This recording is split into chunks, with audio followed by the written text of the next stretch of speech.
Assalamualaikum warahmatullahi wabarakatuh. Selamat datang kembali dengan saya Bang RG. Apa kabar teman-teman semua? Semoga selalu dalam keadaan sehat walafiat.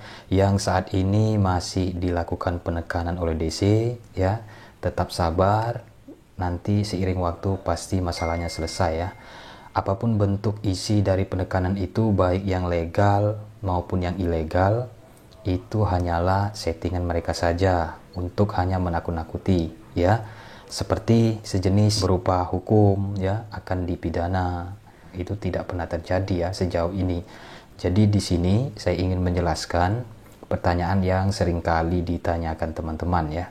Bang, daerah mana saja yang ada DC-nya, yang tidak ada DC-nya, ya, aplikasi apa saja. Sebenarnya tidak usah takut, ya, DC datang atau tidak itu ya terserah mereka. Yang terpenting di sini saya ingin teman-teman fokus saja sama kegiatannya. Nah, seperti kerja, jangan sampai terganggu gara-gara mikirin DC, ya, gara-gara melihat isi chatnya DC yang lagi di mobil, ya, yang lagi di jalan. Terus ada yang share lokasi sudah dekat sekitar rumah Anda. Itu kan banyak, ya, DC-DC yang legal seperti itu. Tidak usah digubris, ya. Jadi tidak usah ditanggapin apapun itu, ya. Yang terpenting balas saja satu kali. Saya berniat ingin membayar, cuma sekarang belum saatnya ada uang. Nanti jika ada uang saya akan bayar. Ya udah, tidak usah digubris lagi. Seperti itu menurut saya. Jadi ini saya rangkum, ya, ada beberapa daftar aplikasi pinjaman online yang berizin ataupun terdaftar yang ada DC lapangannya. Tentu pendapat teman-teman yang berbeda, ya. Ini sesuai di lapangan yang saya rangkum. Dan di sini yang pertama HCI, ya. Jadi HCI ini bukan terdaftar sebagai fintech pinjaman online, ya. Jadi harus teman-teman pahami.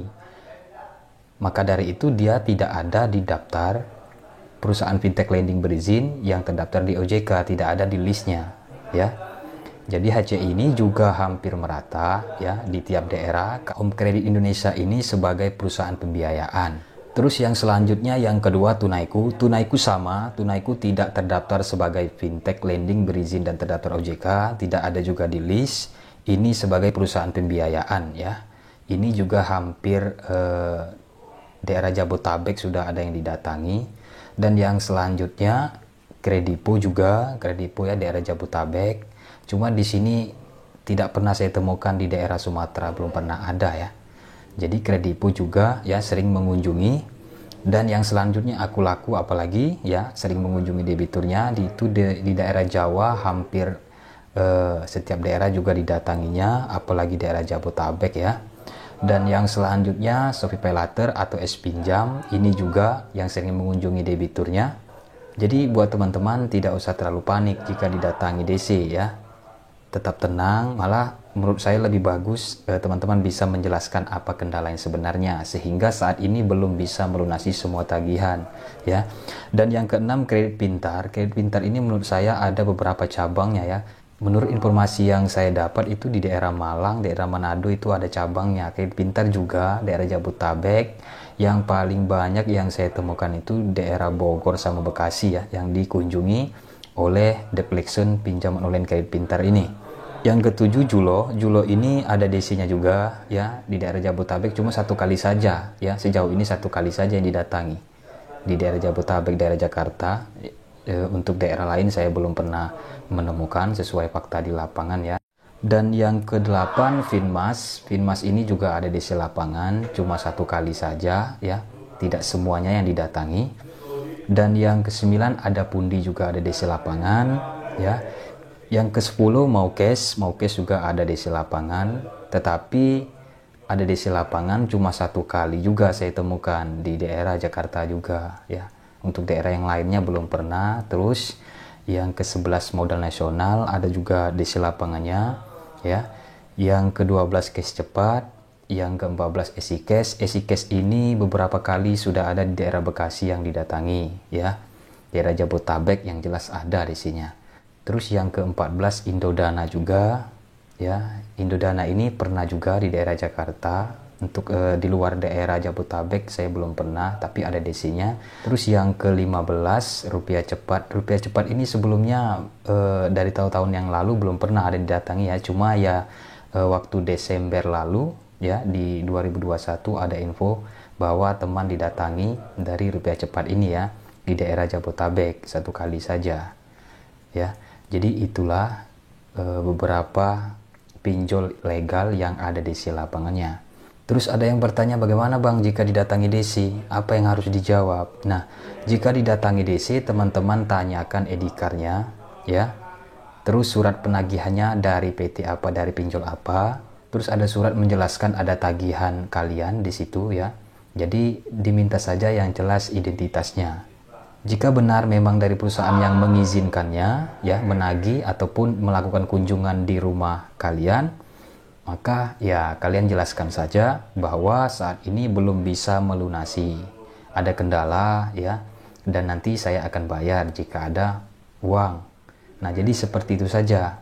Biasanya memang ada beberapa aplikasi yang memberikan diskon tertentu ya, pemotongan bunga dan denda.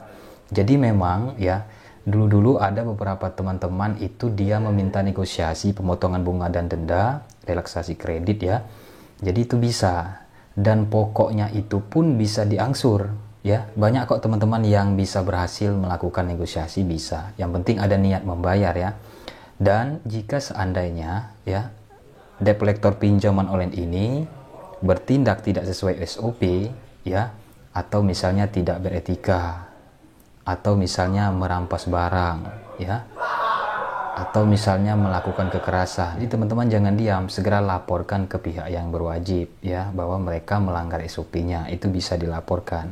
Jadi tidak perlu panik masalah ada desi atau tidak, masalah dia datang atau tidak ya terserah sebenarnya. Lebih baik kita teman-teman mikirkan ya, fokus untuk cari penggantinya, kerja. Terus jangan sampai terganggu ibadahnya gara-gara mikirkan desi datang atau enggak ya. Masalah datang ya terserah datang, ya tidak datang ya sudah, alhamdulillah. Seperti itu menurut saya ya, karena ini yang paling banyak dikhawatirkan, ada desi atau tidak. Untuk teman-teman yang ingin melihat ya daftar pinjol yang tidak ada desi lapangannya, bisa teman-teman lihat yang di atas ini ya. Ada saya update juga, ada beberapa pinjol legal yang tidak ada desi lapangannya.